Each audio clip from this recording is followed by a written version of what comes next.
Mr. Daniel Patrick Moynihan is assistant to the President for Urban Affairs.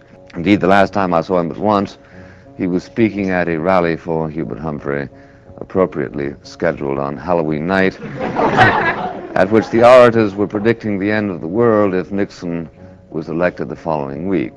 Mr. Speaker, the President of the United States. This was an incredibly close election in 1968, and he was coming in with an opposition Congress, and he really felt he needed some prominent Democrat. And strangely, he turned to Pat Moynihan and put him on his White House staff, a very high risk.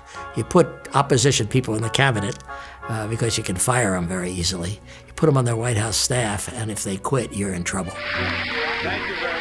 I had been a speechwriter for Nixon when he ran for governor of California in 1962. It was a professional, it was a political relationship, but it was close.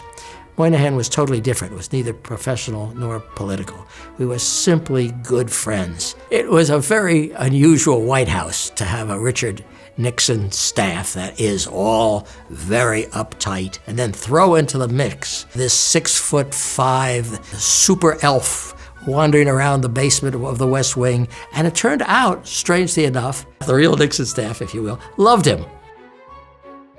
The Medal of Freedom actually was invented by Pat Moynihan when John Kennedy was president, and when Pat was in the White House with Nixon, he had the pleasure of putting together a list for the president, a list that included Duke Ellington. This name on here, and it says Edward Kennedy Ellington. Nixon played Happy Birthday as best he could. Duke Ellington is ageless, but would you all stand and sing Happy Birthday to him, and please in the key of G.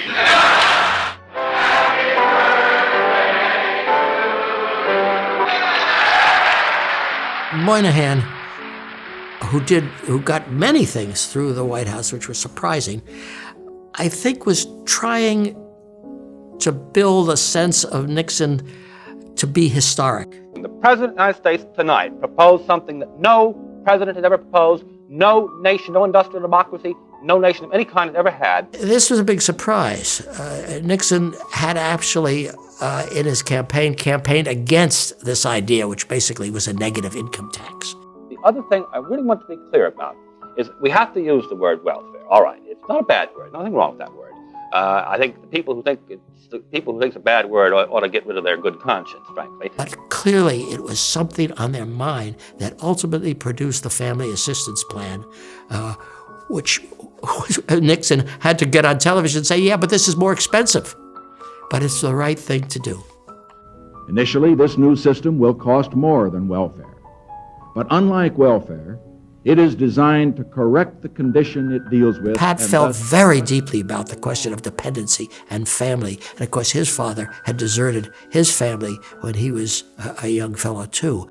The father is unable to find a job at all, or one that will support his children. And so to make the children eligible for welfare, he leaves home. For Pat, creating a new welfare system was his white whale. It was the major thing that he wanted to do in the 2 years that he was given to serve in the Nixon administration.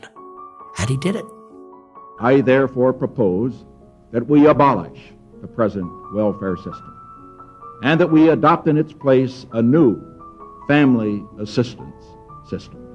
As a president, I'm sure he thought of himself as changing the configuration of the world greatly, but I never think he thought of doing this domestically. And really, it was Moynihan who created the opportunity for Nixon to take advantage of the presidency.